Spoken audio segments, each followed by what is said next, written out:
మొట్టమొదటిసారిగా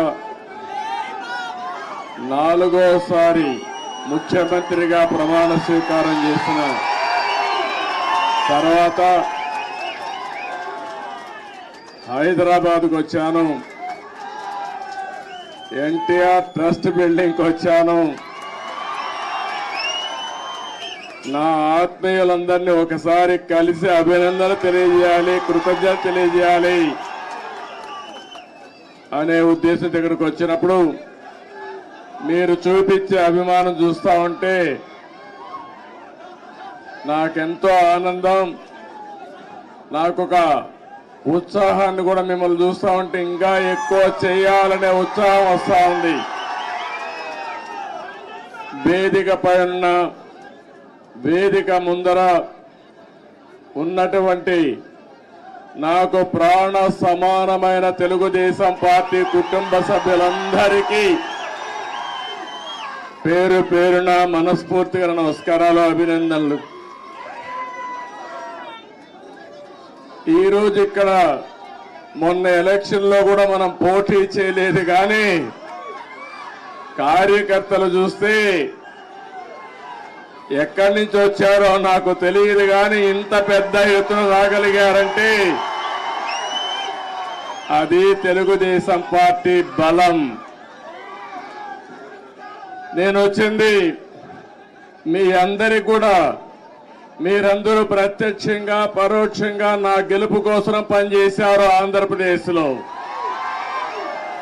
అలాంటి మీ అందరికి కూడా ధన్యవాదాలు, కృతజ్ఞతలు.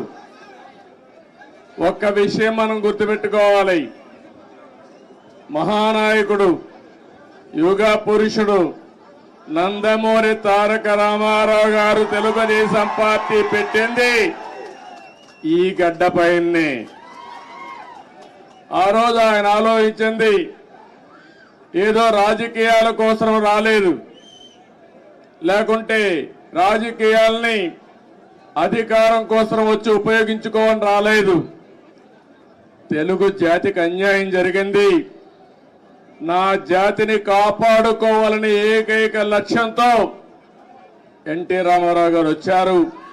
పార్టీ పెట్టిన విధానం కూడా మీరు చూశారు. ఎమ్మెల్యే క్వార్టర్లో ఆ రోజు ఏ విధంగా అయితే 10 మందిని కలవడానికి వచ్చాడు, వస్తే పెద్ద ఎత్తున ప్రజలు వస్తే అప్పటికప్పుడే తెలుగుదేశం పార్టీని నామకరణం చేసి అనౌన్స్ చేశాడు. ఈ రోజు కూడా నేను చూస్తున్నా మిమ్మల్ని చూస్తా ఉంటే మళ్ళీ తెలంగాణ గడ్డ పైన తెలుగుదేశం పార్టీకి పూర్వ వైభవం వస్తుంది.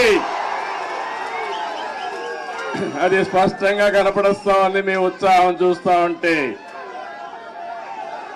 ఒక్క విషయం మనందరం కూడా గుర్తుపెట్టుకోవాలి, ఈరోజు 2 రాష్ట్రాలు విభజన జరిగినప్పుడు కూడా నేను ఒకటే ఆలోచించాను, నాకు ఇటు తెలంగాణ అటు ఆంధ్రప్రదేశ్ 2 కళ్ళు లాంటివి. అందుకే ఆ రోజు ఒకే మాట చెప్పాను, నేను ఏ పక్క కూడా సైడ్స్ తీసుకోకుండా 2 ప్రాంతాల ప్రయోజనాల లక్ష్యంగా పనిచేసిన ఏకైక పార్టీ తెలుగుదేశం పార్టీ. తెలుగు జాతి ఐకమత్యంగా ఉండాలని ఆ రోజు ఆలోచించా, ఈ రోజు ఆలోచిస్తున్నా. నా చివరి రక్తపు బొట్టున్నంత వరకు అదే ఆలోచిస్తాను. ఇంకో పక్కన మీరు ఒక విషయం గుర్తుపెట్టుకోవాలి, తెలుగు జాతికి ఒక గౌరవం తెచ్చిన వ్యక్తి ఎన్టీ రామారావు గారు. అంత మునుపు తెలుగు వాళ్ళందరినీ మదరాసి అని పిలుస్తా ఉంటే, కాదు తెలుగు జాతి ఒకటి ఉందని ప్రపంచానికి చాటి చెప్పిన ఏకైక నాయకుడు నందమూరి తారక రామారావు గారు. తెలుగు వారికి ఆత్మ గౌరవాన్ని తెచ్చిన నాయకుడు ఎన్టీ రామారావు. అనేక సమస్యలు తీసుకొచ్చాడు, 1-2 కాదు. ఒకప్పుడు తెలంగాణలో అయితే కరణం మున్సబులు పటేల్ పట్వారీ విధానం భయంకరంగా ఉంటే రద్దు చేసిన తర్వాత ఈ ప్రాంత ప్రజానీకం మాకు స్వాతంత్రం వచ్చిందని పండగ చేసుకున్న సందర్భం అది. ఈరోజు తెలుగు రాష్ట్రాల్లో బ్రహ్మాండంగా వెనుకబడిన వర్గాల ముందుకు వచ్చారంటే అది ఎన్టీ రామారావు గారు చూపించిన చొరవ, ఆయన తీసుకున్న చర్యలేనని చెప్పి నేను మీకు తెలియజేస్తున్నా. అనేక పరిపాలనా సంస్కరణలు తీసుకొచ్చారు. మొట్టమొదటిసారిగా దేశంలోనే సంక్షేమానికి నాంది పలికిన ఏకైక నాయకుడు నందమూరి తారక రామారావు గారు అని చెప్పి కూడా నేను మీకు తెలియజేస్తున్నా. ఆ తర్వాత ఈరోజు మనం పార్టీలో చూస్తా ఉంటే ఎక్కడ చూసినా 20 ఏళ్ళయింది అధికారం పోయి 2004, ఈరోజు 2024 అధికారం పోయిందే గాని మీలో పట్టుదల తగ్గలేదని చెప్పి నేను మీకు తెలియజేస్తున్నా. రోజు రోజుకు అభిమానం పెరుగుతా ఉంది. కొంతమంది నాయకులు పోయారు కానీ కార్యకర్తలు మాత్రం పోలేదు.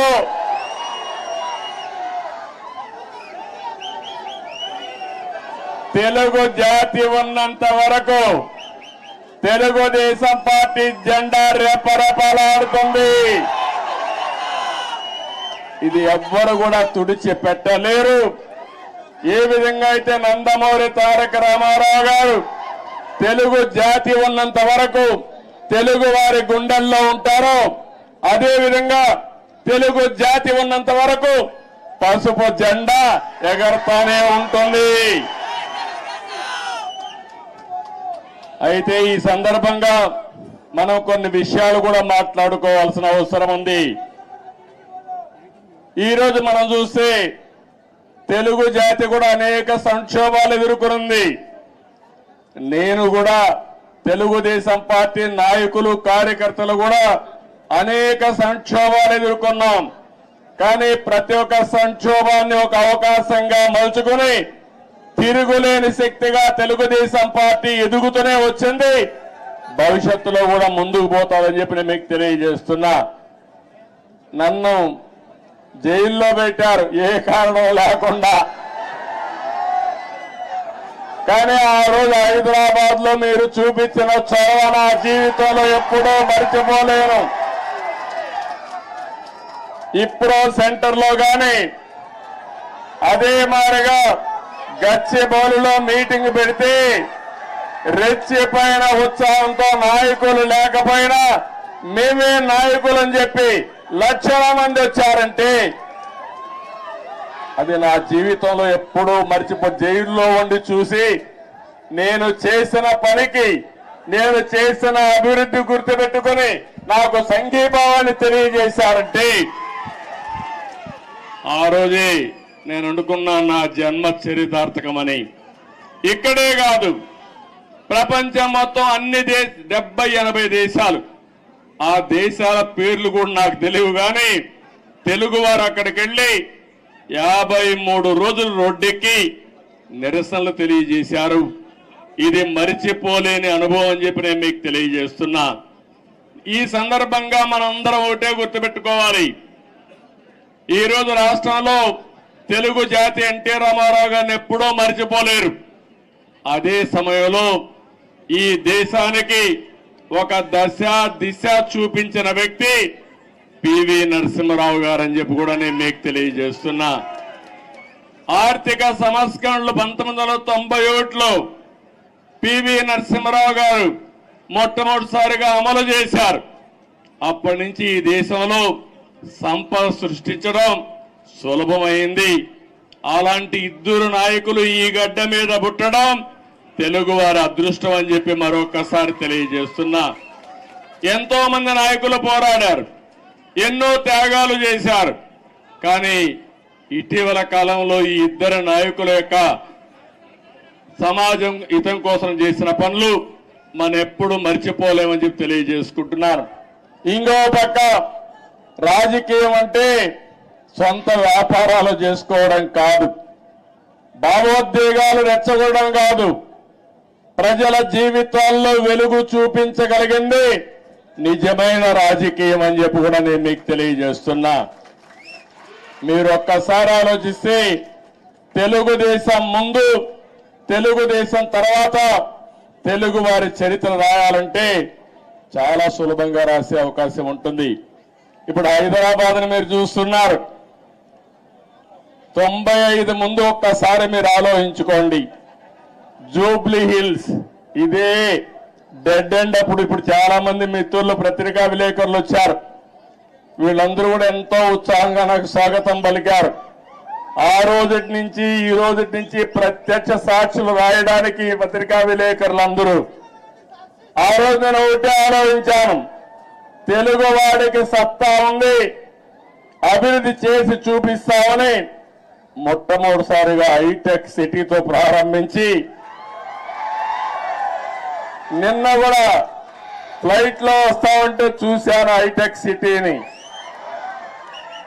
ఎంత ఆనందం కలిగిందంటే ఒక్క హైటెక్ సిటీతో ప్రారంభించిన అభివృద్ధి ఈరోజు తెలంగాణ, హైదరాబాద్ భారతదేశంలో నెంబర్ 1 అయిందంటే అది తెలుగుదేశం పార్టీ ఆ రోజు చేసిన కృషి, చూపించిన చొరవ.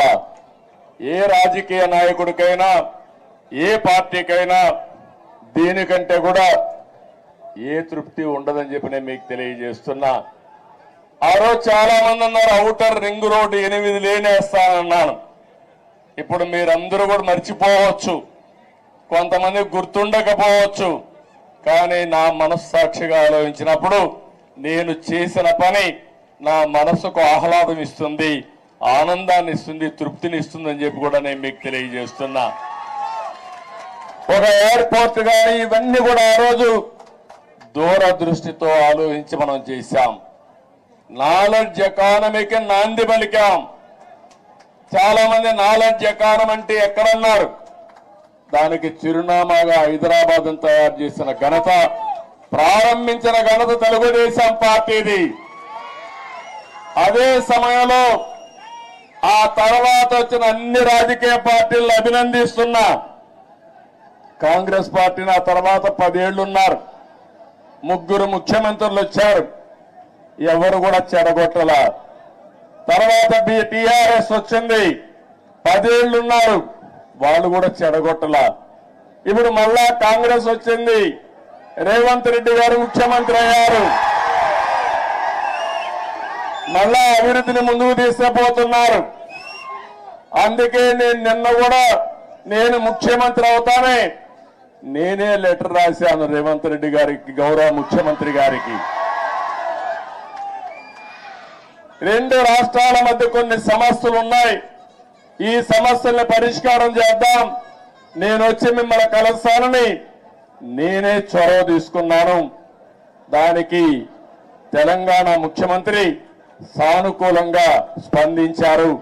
అందుకు ఈ సభ ద్వారా కూడా మనస్ఫూర్తిగా ధన్యవాదాలు తెలియజేస్తున్నాను. తెలుగు జాతి ఒకటి, అన్నదమ్ములు విడిపోతాం, విడిపోతే చిన్న చిన్న సమస్యలు వస్తాయి, భావోద్వేగాలు ఉంటాయి, కానీ అది శాశ్వతంగా ఉండకూడదు. ఎప్పుడైనా అన్నదమ్ములు విడిపోయినా బయట వాళ్ళు మన మీదకి వస్తే మన ఇద్దరం ఒకటేనని చెప్పి నిరూపిస్తామనా కాదా అని మిమ్మల్ని అడుగుతున్నా. ఆ ఐకమత్యం ఇక్కడ ఉండాల్సిన అవసరం ఉంది. మన జాతి ఒకటి, తెలుగు జాతి, మనం మాట్లాడే భాష ఒకటి, తెలుగు భాష. భాషను కాపాడుకోవాలి, జాతి ప్రయోజనాలు పరిరక్షించుకోవాలి, 2 రాష్ట్రాలు కూడా బాగుపడాలి, ముందుకెళ్ళాలి. అదే తెలుగుదేశం పార్టీ ధ్యేయం కూడా అవునా కాదా మీరే ఆలోచించుకోవాల్సిన అవసరం ఉంది. ఇంకొక పక్కన మీరు ఒకసారి చూస్తే 2 రాష్ట్రాలు విడిపోయిన తర్వాత, అన్నాదమ్ములు విడిపోయిన తర్వాత ఎవరి కుంపటి వాళ్ళదే. కష్టపడితే సుఖపడతారు, ఎక్కువ సంపాదించుకుంటే ఆనందంగా ఉంటారు. అయితే అదే సమయంలో ఏదైనా కలిసి పనిచేస్తే ఒక న్యూ ఎనర్జీ కూడా వస్తుంది. ఇద్దరు ఐకమత్యంగా ఉంటే ఐకమత్యం చాలా బలాన్ని ఇస్తుంది. ఒకప్పుడు 42 మంది ఎంపీలు ఉండేవాళ్ళు ఆంధ్ర రాష్ట్రంలో, దగ్గర దగ్గర ఒక 18 మందో 16 మందో రాజ్యసభ మెంబర్లు ఉండేవారు. ఇప్పుడు 2 రాష్ట్రాలు విడిపోయిన తర్వాత తగ్గిపోయినాయి. కానీ ఏ సమస్య వచ్చినా నేను ఒకటే చెప్తున్నాను, నాకు ఆంధ్రప్రదేశ్ అని తెలంగాణని కాకుండా 2 రాష్ట్రాల ప్రయోజనాలు, తెలుగు జాతి ప్రయోజనాలు కాపాడడానికి ముందరుంటాను. కొంతమంది ఆలోచిస్తున్నారు గొడవలు పెట్టుకుంటే సమస్యల పరిష్కారం అవుతాయని. గొడవలు పెట్టుకుంటే నీళ్లు రావు, సమస్యల పరిష్కారం కావు, అభివృద్ధి జరగదు, దానివల్ల లాభం కంటే ఎక్కువ నష్టం వస్తుంది. ఆ విధంగా కాకుండా ఎక్కడికక్కడ సానుకూలంగా చర్చల ద్వారా ఏదైనా సమస్యలుంటే పరిష్కారం చేసుకుని ముందుకు పోవడంలో 2 రాష్ట్రాలు కూడా ముందుకు పోవాల్సిన అవసరం ఉంది. ఇంకొక విషయం కూడా మనం గుర్తుపెట్టుకోవాలి, 2 రాష్ట్రాల్లో మనోభావాలు ఉన్నాయి. ఒకప్పుడు సమైక్య ఆంధ్రప్రదేశ్ లో కూడా తెలంగాణలో ఒక మనోభావాలు ఉండేటివి, రాయలసీమలో ఇంకొక విధంగా ఆలోచించేవాళ్ళు, ఉత్తరాంధ్ర ప్రజానీకం ఒక విధంగా ఆలోచించేవాళ్ళు. దానికి కారణం ఎక్కడికక్కడ సమస్యలు, అక్కడుండే ప్రత్యేకమైన పరిస్థితులు ఉంటాయి. కానీ ఈ రోజు కూడా సమస్యలు ఉంటాయి, మనోభావాలు ఉంటాయి. అందరి మనోభావాలు గౌరవిస్తూనే ఎక్కడికక్కడ ఐకమత్యంగా పోయి ఇచ్చిపుచ్చుకునే ధోరణిలో సమస్యలు పరిష్కారం చేసుకోగలిగితే దానికంటే ఇంకొకటి ఉండదని చెప్పడం కూడా నేను మీకు తెలియజేస్తున్నా. ఇంకొక విషయం కూడా ఇక్కడ కూడా మీరు చూస్తున్నారు, ఈరోజు ఇక్కడ కాంగ్రెస్ ప్రభుత్వం ఉంది, ఆంధ్రప్రదేశ్ లో ఎన్డీఏ ప్రభుత్వం ఉంది. 2 ప్రభుత్వాలు ఇవి. అలాంటప్పుడు ఒకరికో ఒక ఆలోచనలు ఉంటాయి, సిద్ధాంతపరంగా కొన్ని ఆలోచనలు ఉంటాయి.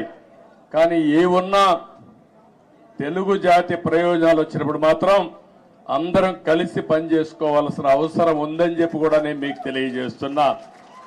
ఆ దిశగానే నిన్న చర్చలు జరిగాయి. ఆ చర్చలు చాలా వరకు ముందుకు తీసుకుపోతాయని కూడా నేను ఆశిస్తున్నా. కొంతమంది ఆలోచిస్తున్నారు, ఆ ఆలోచనలు మంచివి కాదు. నేను ఒకటే చెప్తున్నా, ఆ రోజు కూడా ఇన్ని జరిగితే చాలా మంది చాలా విషయాలు మాట్లాడితే నేను చేసిన అభివృద్ధిని కూడా కొంతమంది వక్రీకరించి మాట్లాడారు. కొంతమంది అన్నారు, నువ్వు మొత్తం హైదరాబాద్ నే అభివృద్ధి చేశావు కాబట్టి రాష్ట్రం విడిపోయిందని కూడా శాపనార్థాలు పెట్టిన వాళ్ళు కొంతమంది ఉన్నారు నా మీద.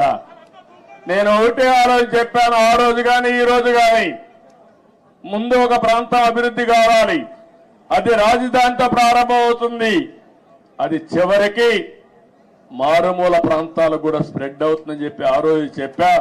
ఆ విషయం చాలా మంది మర్చిపోయి అనేక విధాలుగా మాట్లాడే పరిస్థితికి వచ్చారు. ఈ రోజు ఒక్క ఉదాహరణ చెబుతున్నాను మీ అందరికీ. తెలంగాణ ఆంధ్రప్రదేశ్ రాష్ట్రాలు 2 రాష్ట్రాలుగా విడిపోయాం. విడిపోయిన తర్వాత 10 సంవత్సరాల సుదీర్ఘ పరిపాలన 2 రాష్ట్రాల్లో జరిగింది. అనేక రాజకీయ మార్పులు చేర్పులు కూడా వచ్చాయి.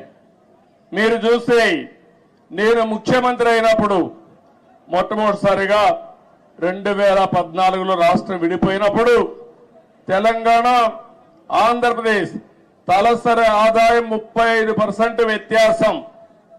అంటే తెలంగాణ 35% తలసరి ఆదాయం ఎక్కువ ఉంది. దానికి కారణం హైదరాబాద్ నగరం. అయితే నేను బాగా కష్టపడి 2019 నుంచి 24 వరకు కష్టపడితే, 14 నుంచి 19 వరకు కష్టపడితే ఆ వ్యత్యాసాన్ని 27.5%కి తగ్గించాను. అంటే 35 నుంచి 27.5 అంటే 7.5%కి తగ్గింది. మళ్ళా ఒక ప్రభుత్వం వచ్చింది, విధ్వంస ప్రభుత్వం వచ్చింది. 5 ఏళ్లు ఇష్టానుసారంగా చేశారు. ఈ రోజు ఎంతవరకు పోయిందంటే 44% పెరిగిపోయింది. అంటే మీరందరూ గుర్తుపెట్టుకోవాలి, కొండ వాళ్ళందరూ కూడా, విభజన వల్ల జరిగిన నష్టం కంటే పాలన వల్ల 5 సంవత్సరాలు అక్కడ నష్టం జరిగే పరిస్థితి వచ్చింది. అదే ఈసారి రాకపోయింటే తెలంగాణకు ఆంధ్ర రాష్ట్రానికి 100% వ్యత్యాసం వచ్చేసేది. కానీ ఒకటే నేను కోరుకుంటున్నా, తెలంగాణ ఒక స్థాయికి వచ్చింది. దేశంలోనే మీరు ఒక్కసారి ఆలోచిస్తే హైయెస్ట్ పర్ క్యాపిటల్ ఇన్కమ్ ఉండే రాష్ట్రం తెలంగాణ రాష్ట్రం. పెద్ద రాష్ట్రాల్లో 3,08,732 రూపాయలు తలసరి ఆదాయం గుజరాత్ కంటే ఎక్కువైంది, మహారాష్ట్ర కంటే ఎక్కువైంది, కర్ణాటక కంటే ఎక్కువయ్యే పరిస్థితి వచ్చింది. ఇప్పుడు ఆంధ్రప్రదేశ్ చూస్తే 2,19,518. ఏదైతే ఈరోజు నేను ఒకటే ఆశిస్తున్నాను, తెలంగాణ ఒక మంచి బేస్ వచ్చింది. దీన్ని నెక్స్ట్ లెవెల్కు తీసుకుపోవడానికి ఇక్కడ పాలకులకు అవకాశం ఉంది. ఆంధ్రప్రదేశ్ ఇబ్బందుల్లో ఉంది. కానీ నేను ఒకటే చెప్పాను, ఇబ్బందులు అధిగమించి మళ్ళీ ఆంధ్రప్రదేశ్ ను కూడా గట్టెక్కించే బాధ్యత, అభివృద్ధి చేసే బాధ్యత నేను తీసుకుంటానని చెప్పి కూడా నేను మీకు తెలియజేస్తున్నా. నా ఆలోచన ఒకటే, ఒక్క విషయం మీరందరూ గుర్తుపెట్టుకోవాలి. నేను పదే పదే చెప్తున్నాను, కొంతమందికి నమ్మకాలు ఉండవు. నేను ఎప్పుడో తయారు చేశాను విజన్ 2020 అని. కొంతమంది అన్నారు ఇది ఎక్కడ విజన్, ఇది 420 అని కూడా మాట్లాడారు. కొంతమంది కంప్యూటర్, నేను సెల్ ఫోన్స్ గురించి మాట్లాడితే సెల్ ఫోన్ తిండి పెడుతుందని కూడా మాట్లాడారు. ఇక్కడే నేను హైదరాబాద్ లో ఖైరతాబాద్ రోడ్లన్నీ వెడల్పు చేశాను. వెడల్పు చేస్తే చేయకూడదని అడ్డం పడ్డారు. ప్రజలు ఒప్పుకున్నా, నాయకులు ఒప్పుకోలేదు ఆ రోజుల్లో. కానీ అవన్నీ నేను పట్టించుకోలేదు, ముందుకెళ్ళాం. ఈరోజు మళ్ళా మీ అందరికీ ఒకటే చెప్తున్నాను, 2047కి భారతదేశం ప్రపంచంలోనే నెంబర్ 1 గా గాని ఉంటుంది. వికసిత్ భారత్. నరేంద్ర మోడీ గారు మాట్లాడుతున్నారు. నేను ఆలోచించేది, ఈ వికసిత్ భారత్ లో నెంబర్ 1 కమ్యూనిటీ ఏదంటే తెలంగాణ, ఆంధ్ర రాష్ట్రంలో ఉండే తెలుగు జాతి ఉండాలి. ప్రపంచంలో భారతీయులు నెంబర్ 1 గా ఉంటారు. అందులో 35% తెలుగు వాడు ఉండాలని నేను ఆలోచిస్తున్నా. ఒకప్పుడు చాలా మంది అన్నారు ఎట్ట సాధ్యం అన్నారు. హైటెక్ సిటీ కట్టినప్పుడు కంప్యూటర్ తిండి పెడుతుందని మాట్లాడిన వాళ్ళు ఇప్పుడు వాళ్ళకి తిండి కూడా వాళ్ళ పిల్లలు నేను పెట్టిన ఐటీ ద్వారా సంపాదించిన డబ్బుల ద్వారానే పెడుతున్నారు. అందుకని ఈరోజు నేను మిమ్మల్ని కోరేది, నిన్నే మీరు చూశారు, నేను ఎప్పుడు కూడా తెలుగు వారిని ఒక గ్లోబల్ సిటిజన్స్ గా తయారు చేయాలనుకున్నాను. ఆ రోజు ఇక్కడ హైదరాబాద్ లో పనిచేస్తా ఉంటే, పనిచేసే రోజుల్లో నేను చెప్పేవాడిని, మీరు జాబ్ వర్క్ చేస్తున్నారు, అమెరికాలో డేటా పంపిస్తే డేటా ఎంట్రీ చేయడానికి పరిమితం అవుతున్నారు. ఒక్కొక్కసారి అమెరికాలో వేరే దేశాల్లో ఇంగ్లీష్ మాట్లాడే విధానం మన వాళ్ళకి అర్థమయ్యేది కాదు. మన వాళ్ళు ఇంగ్లీష్ చెప్తే వాళ్ళకి అర్థమయ్యేది కాదు. అప్పుడే బ్రిటన్ నుంచి లెక్చరర్స్ తీసుకొచ్చి ప్రత్యేకమైన ట్రైనింగ్ ఇప్పించి ప్రొనౌన్సియేషన్ ఇవన్నీ నేర్పించారంటే అది నాకున్న పట్టుదల ఆ రోజుట్లోనే. అక్కడి నుంచి ఒక మాట చెప్పాను, మీరు ఉద్యోగం చేస్తున్న, ఇప్పుడు జాబ్ వర్క్ చేస్తున్నారు, అది కాదు ప్రోడక్ట్లు తయారు చేయాలి, ఐటీలు ఆ రోజు చెప్పాను. అప్పుడు ఆ ఆలోచన కొద్దిగా వచ్చారు. ఇంకో పక్క నేను ఒక మాట చెప్పాను, మీరు ఉద్యోగాలు చేయడం కాదు, మీరు ఉద్యోగాలు ఇచ్చే పరిస్థితి రావాలని చెప్పాను. ఈరోజు తెలుగు జాతి ఉద్యోగ కల్పన, ఉద్యోగాలు ఇచ్చే పరిస్థితి ఉంది. ఇక్కడే కాదు ప్రపంచం మొత్తం కూడా కంపెనీలు పెట్టి ఉద్యోగాలు ఇస్తున్నారు.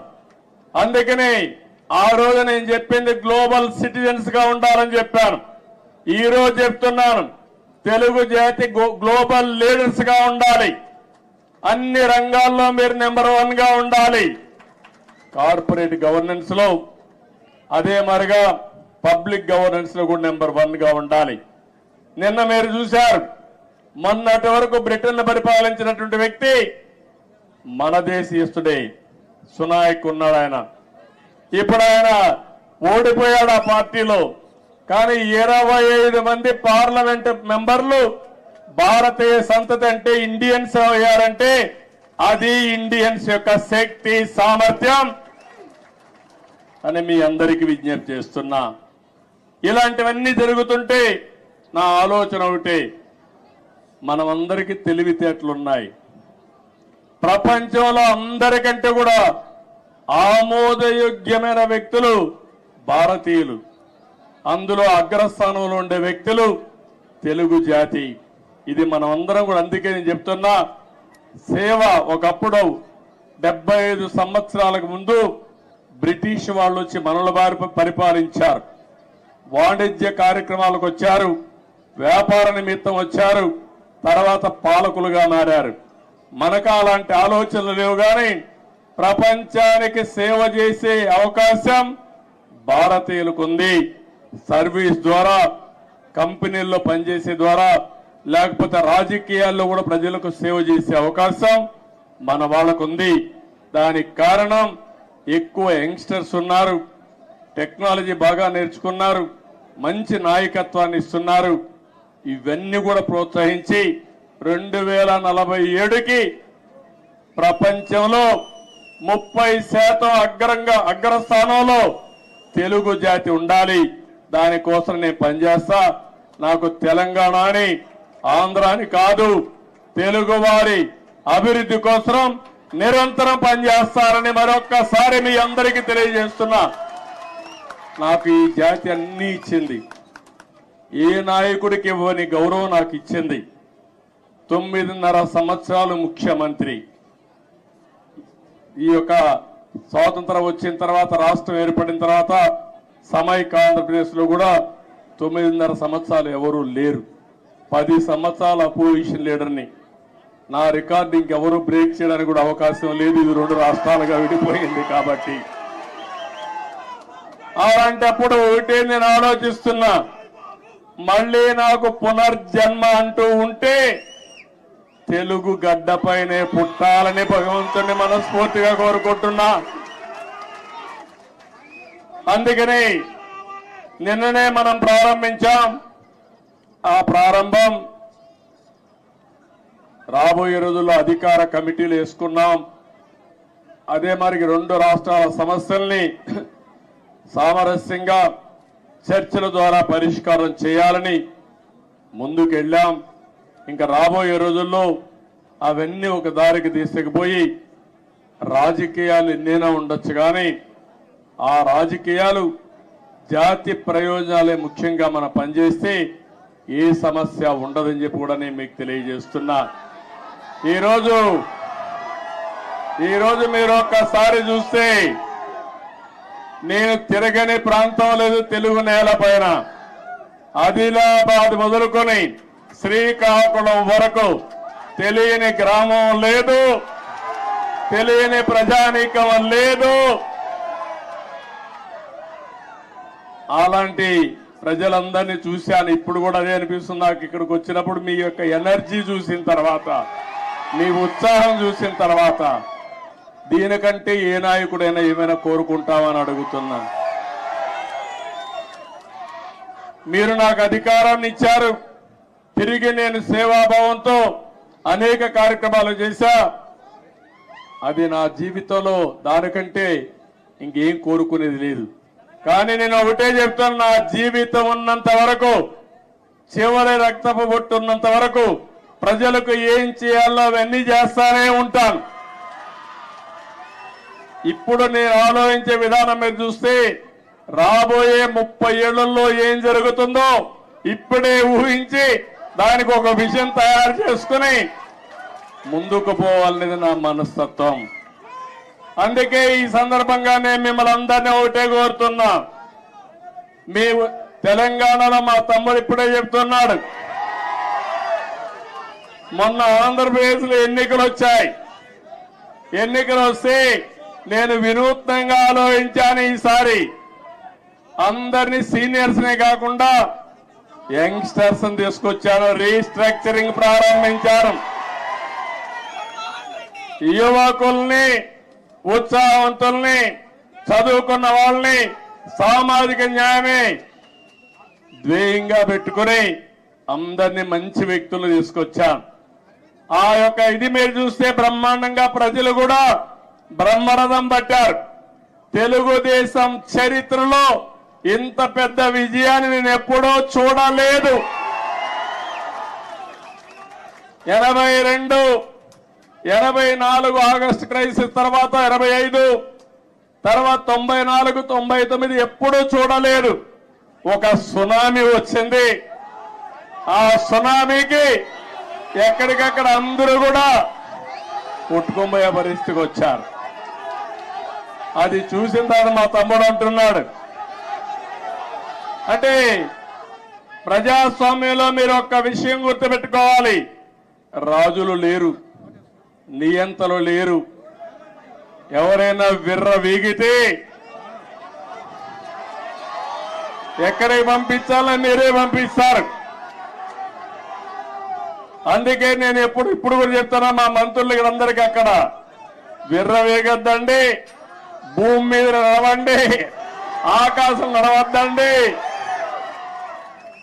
ప్రజలకు మనం సేవ చేయాలి కానీ మనము ప్రజలకు సేవకులు కానీ పెత్తందారులు కాదు. ఆ విషయం గుర్తుపెట్టుకోమని అందరికీ ఎప్పటికప్పుడు హితబోధ చేస్తున్నా. అందుకే ఒక మాట అన్నాను నేను, సిబిఎన్ 95 2024 కాదు, సిబిఎన్ 95లో ఏ విధంగా పనిచేశాడో అదే విధంగా పనిచేస్తానని నిన్నే చెప్పాను. ఆ రోజుట్లో మీరు నాతో తిరిగిన వాళ్ళు ఇక్కడ ఈ గడ్డ మీద చూసి ఉంటారు. 90 రోజులు తిరిగారు హైదరాబాద్ లో. ఆకస్మిక తనిఖీలు, తెల్లవారుజామున లేచి అందరి తలుపు తట్టి నిద్ర లేపి సమస్యలు తెలుసుకుంటూ పరిష్కారం చేసిన రోజులు అవన్నీ. అలాంటివి చాలా చేశాం. ఆ రోజు చేసిన కార్యక్రమాలే మీరు చూస్తే శ్రమదానం, అదే మరి జన్మభూమి, అదే మారిగా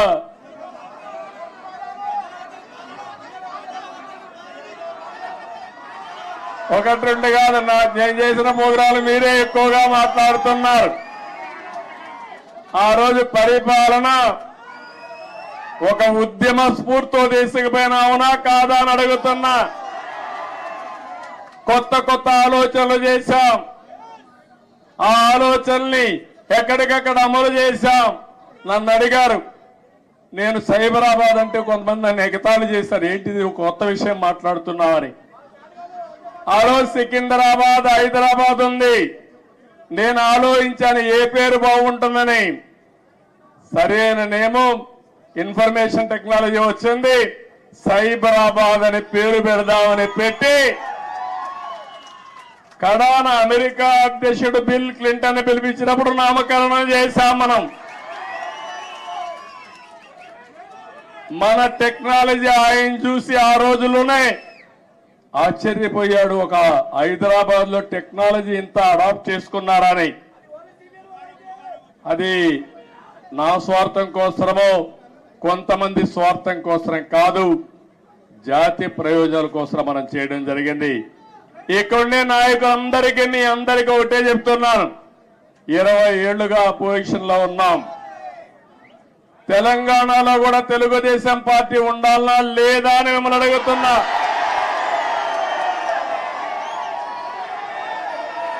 తెలుగు వారి ప్రయోజనాల కోసం తెలుగుదేశం పార్టీ ఉండాలనా లేదా అని మిమ్మల్ని అడుగుతున్నా.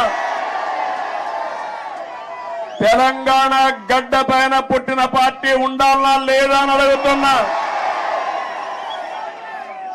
తప్పకుండా ఇక్కడ పార్టీ కోసం పనిచేసిన కార్యకర్తలు ఉన్నారు. తొందరలోనే పార్టీని రీస్ట్రక్చరింగ్ చేస్తాం. మళ్ళా యువకుల్ని ప్రోత్సహిస్తాం, యువ రక్తాన్ని ఎక్కిస్తాం, చదువుకున్న వ్యక్తులందరినీ కూడా తీసుకొస్తాం. నేను ముందే విధంగా అయితే ఆలోచించానో ఇప్పుడు టెక్నాలజీ కూడా వచ్చింది కాబట్టి ఆంధ్రప్రదేశ్ ఒక విధానం, తెలంగాణ ఇంకొక విధానంతో ఆలోచించి ప్రత్యేకమైన శ్రద్ధ పెట్టి ఒక మంచి పార్టీని అభివృద్ధి చేద్దాం. ఇక్కడ తెలుగుదేశం పార్టీకి ఒక ప్రత్యేకత ఉంది. అధికారం ఉన్నా ప్రతిపక్షంలో ఉన్నా ఎప్పుడూ ప్రజాపక్షంలోనే మనం ఉంటాం. ఈరోజు NT Rama Rao NTR trust building ఇది. మీరు పక్కన చూస్తే బ్లడ్ బ్యాంక్ ఉంది. భువనేశ్వరి గారి నాయకత్వంలో స్కూల్స్ పెట్టాం. ఆ రోజు నేను పెట్టిన తర్వాత, నేను రాజకీయాల్లో యాక్టివ్ అయిన తర్వాత ఆ మేనేజ్మెంట్ ని ఆవిడ చూస్తా ఉంది. ఇంకో పక్క బసవతారకం క్యాన్సర్ హాస్పిటల్ ఈ రోడ్లోనే ఉంది. అది మన నాయకుడి కళ. ఆ రోజు ఆయన ఆలోచించాడు, ఎవరైతే మా అత్తగారు క్యాన్సర్ తో చనిపోతే ఇంకొకరి మారిగా చనిపోకూడదని ఆలోచించి క్యాన్సర్ హాస్పిటల్ ప్రారంభించాడు. చేయాలని ఆలోచన వచ్చింది. తర్వాత నేను ముఖ్యమంత్రి అయిన తర్వాత దాన్ని అభివృద్ధి చేశాను. ఇప్పుడు బాలకృష్ణ గారి ఆధ్వర్యంలో బసవతారకం క్యాన్సర్ హాస్పిటల్ ఈ ప్రాంతంలో ఎనలేని సేవలు అందిస్తున్నారు. ఒక ఇన్స్టిట్యూషన్ పెడితే ఎప్పుడు కూడా మీరు ఒక్కసారి గుర్తుపెట్టుకోండి, తెలుగుదేశం పార్టీ ఒకే ఆలోచన. ఆ ఆలోచన ఏ విధంగానైనా సరే ప్రజలకు సేవ చేయాలన్న ఆలోచన తప్ప పెత్తనం చేయాలని కాదనే విషయం మరొక్కసారి మీ అందరికీ గుర్తు చేస్తున్నా. అది ట్రస్ట్ కావచ్చు, రాజకీయ పార్టీ కావచ్చు, ఇవన్నీ కూడా ఆలోచిస్తాం. నేను కూడా పార్టీని రీస్ట్రక్చరింగ్ చేస్తాం. యువకుల్ని ప్రోత్సహిస్తా, ఉత్సాహవంతుల్ని గౌరవిస్తా. మళ్ళీ ఇప్పుడు నేను వేసే ఫౌండేషన్ ఒక 30-40 సంవత్సరాల వరకు పనిచేసే సమర్థమైన నాయకత్వాన్ని తయారు చేసుకుందాం. పార్టీని ముందుకు తీసుకుపోదాం. ఈ సందర్భంలో మీరు చూశారు, ఆంధ్రప్రదేశ్ రాష్ట్రంలో కూడా నేను ఎన్ని ఇబ్బందులున్నా పవన్ కళ్యాణ్ గారు కూడా ముందుకొచ్చి ప్రభుత్వం వ్యతిరేక ఓటు చీలకూడదు, అందరం కలిసి ఒకటిగా ఉందామని నాంది పలికి నేను జైల్లో ఉన్నప్పుడు బేషరత్తుగా వచ్చి తెలుగుదేశం పార్టీతో పొత్తు పెట్టుకుంటామని చెప్పి పొత్తు పెట్టుకున్న వ్యక్తి పవన్ కళ్యాణ్ గారు అని చెప్పి కూడా నేను మీకు తెలియజేస్తున్నా. ఆ తర్వాత బీజేపీ కూడా ముందుకొచ్చి ముగ్గురం కలవాలి, ఆ రాష్ట్రాన్ని పునర్నిర్మాణం చేయాలని చెప్పి ఆలోచించాం. ఇవన్నీ కలయికలు బాగా పనిచేశాయి. అన్నింటికంటే యువగళం బాగా క్లిక్ అయింది. నిజం గెలవాలి కూడా బాగా మహిళల్లోకి వెళ్ళింది. ఒకటి కాదు, అన్ని కార్యక్రమాలు కూడా 1 by 1 బ్రహ్మాండంగా పనిచేశాయి. కడాల నేను ఒక మాట చెప్పాలి, తెలంగాణ నుంచి ఎన్నికల ముందు రోజైతే 60-70 ట్రైన్లు వచ్చాయి. మామూలు కాదు, ఒక్కొక్క ట్రైన్ ఫుల్ గా వచ్చారు. ఏసీ ట్రైన్ లో పట్టరాని విధంగా మనుషులందరి దగ్గర ఒకసారి ఏసీ గాని ఆఫ్ అయిపోతే సఫకేషన్ వస్తే ఏమవుతుందో తెలియదు. అది కూడా పట్టించుకోకుండా ఎట్టి పరిస్థితుల్లో మేము ఓటు వేయాలని ఊరు ఊరు కదిలొచ్చారు. కొంతమంది ఇక్కడ ఈ ప్రాంతం నుంచి పేదవాళ్ళు, చిన్న చిన్న పనులు చేసుకునేవాళ్ళు, వంట తయారు చేసుకుని క్యారియర్ పట్టుకొని వచ్చి ఓటేసి మళ్ళా తిరిగి వచ్చారంటే ఏ విధంగా వాళ్ళు రుణం తీర్చుకోవాలో నాకైతే అర్థం కావడం లేదు.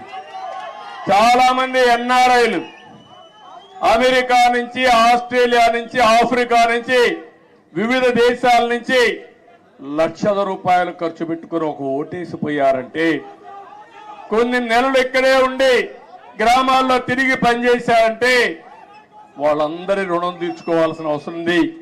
అందరి కలయిక, అందరూ కలిసి పనిచేయడమే. మొన్న రాష్ట్ర ఎన్నికల్లో ఒక సునామీ వచ్చింది. ఈ సునామీ మా తమ్ముళ్ళు చెప్పినట్టు సైకోనే కాదు, అక్కడ భూతం ఉంది. నేను ఎవరిని రమ్మని అడిగితే వాళ్ళు అంటున్నారు మీరు బాగానే ఉంది, మీ మీద మాకు నమ్మకం ఉంది, మీకు ట్రాక్ రికార్డు ఉంది, కానీ మీ రాష్ట్రంలో ఒక భూతం ఉంది. ఒకవేళ వస్తే మళ్ళీ మీ ప్రజలు ఎప్పుడైనా ఆలోచిస్తే మళ్ళా ఆ భూతం ముందుకు వస్తే మేమేమవుతామని అడిగే పరిస్థితికి వస్తున్నారు. నేను చెప్పాను ఆ భూతాన్ని పూర్తిగా భూస్థాపితం చేసే బాధ్యత తీసుకుంటాం. రాష్ట్ర ప్రయోజనాలే ధ్యేయంగా పనిచేస్తాం. ఆ రాష్ట్రంలో మీరు చూస్తే రాజకీయాల్లో అర్హత లేని వ్యక్తులు రాజకీయాల్లోకి వస్తే ఏం జరుగుతుందో దానికి నిదర్శనం మొన్న 5 సంవత్సరాలు. ఇప్పుడు నేను నిరూపించాల్సింది రాజకీయాల్లో ఎలాంటి వ్యక్తులు మంచి వాళ్ళు ఉంటే ఏం జరుగుతుందో అది నిరూపించే సమయం వచ్చిందని చెప్పి కూడా నేను మీకు తెలియజేస్తున్నా. ఎక్స్పెక్టేషన్స్ ఎక్కువగా ఉన్నాయి. ఆకాశంలో చాలా మంది ఈ రోజే అయిపోవాలని కూడా ఆలోచిస్తున్నారు. కానీ అక్కడ ఖజానా చూస్తే ఖాళీ అయిపోయింది. పనిచేసే వ్యక్తులు కూడా లేరు. అన్ని సమస్యల సుడిగుండంలో ఉన్నాం. పర్వాలేదు, భగవంతుడు ఎప్పుడు నాకు ఒక ధైర్యాన్ని ఇస్తాడు. ఎప్పుడు కూడా సంక్షోభంలో అవకాశాలు వెతుక్కోవడం నా నైజం.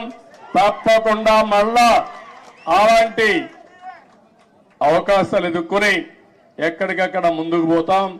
95లో అదే జరిగింది. హైదరాబాద్ లో కూడా ఆ రోజు జీతాలు ఇవ్వలేకపోయా. 2004 కంత బెస్ట్ ఎకానమీగా తయారు చేశాం. కష్టాలు తెలిసిన పార్టీ తెలుగుదేశం పార్టీ, ప్రజల ఇబ్బందులు తెలిసిన పార్టీ తెలుగుదేశం పార్టీ. ఇవన్నీ చేస్తామని చెప్పి తెలియజేసుకుంటూ మరొకసారి మీ అందరినీ మనస్ఫూర్తిగా అభినందిస్తున్న ఇక్కడ మీడియా కూడా ఉన్నారు. మాకు సీట్లు లేకపోయినా, ఎన్నికల్లో పోటీ చేయకపోయినా, ఎప్పుడొచ్చినా మా పార్టీ విషయాలు కానీ నన్ను కానీ బాగా ప్రొజెక్ట్ చేసిన మీడియాకు కూడా మనస్ఫూర్తిగా ధన్యవాదాలు. ఇక్కడ కూడా కొన్ని ఉంటాయి, మీడియాలో కూడా బాధ లేదు. ఏది వాస్తవం అవి చెప్తే సరిపోతుంది. కొంతమంది కావాలని ఇప్పుడు కూడా వక్రీకరించి చేస్తూనే ఉన్నారు. ఏం బాధ లేదు. నేను కూడా ఎంతమంది వక్రీకరించి మాట్లాడినా ప్రజలకు మిమ్మల్ని అందరినీ కూడా స్ట్రైటన్ చేసి మేము జవాబుదారీతనమే కాదు మీడియా కూడా జవాబుదారీతనం తీసుకుడిగా చేయాల్సిన బాధ్యత ఈ ప్రజాస్వామ్యంలో ఉంది. అది కూడా చేద్దామని చెప్పి తెలియజేసుకుంటూ మరొక్కసారి మీ అందరూ ఒక్కొక్కరే కలవాలనుకుంటారు కానీ సమయం లేదు, ఏమనుకోవద్దండి. సమస్యలు కోకొల్లలు ఉన్నాయి. ఆ సమస్యలన్నీ పరిష్కారం చేయాల్సిన బాధ్యత నాకుంది. తొందరలో మళ్ళీ వస్తా, పార్టీ ఆఫీసులో టైం ఇస్తా, అందరితో కలుస్తా. ముందు అక్కడ సెట్ చేసి మళ్ళా మీ దగ్గరకు వచ్చి ఎప్పటికప్పుడు మీకు అందుబాటులో కూడా ఉంటానని చెప్పి తెలియజేసుకుంటూ మరొక్కసారి ఈ రోజు మీ ఉత్సాహం చూశాను, అభిమానం చూశాను. నా జీవితంలో ఎప్పుడూ మర్చిపోలేను. ఇవన్నీ ఒక్కొక్క నాయకుడికి ఒక్కొక్క సమయంలో మధుర స్మృతులుగా జ్ఞాపకం ఉంటాయి. నేను ఎవరిని ఈరోజు రమ్మని కూడా పిలవలేదు, కానీ ఈ పార్టీకి ఇక్కడికి వచ్చి 10 మందికి ధన్యవాదాలు తెలియచేయాలనే ఉద్దేశంతో వచ్చా. ఆ సందర్భంగా ఇంత పెద్ద ఎత్తున వచ్చారు.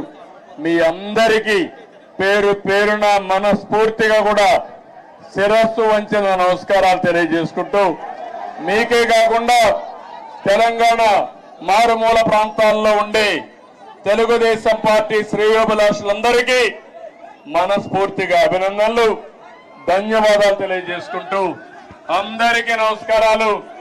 జై హింద్, జై తెలుగుదేశం, జై తెలంగాణ.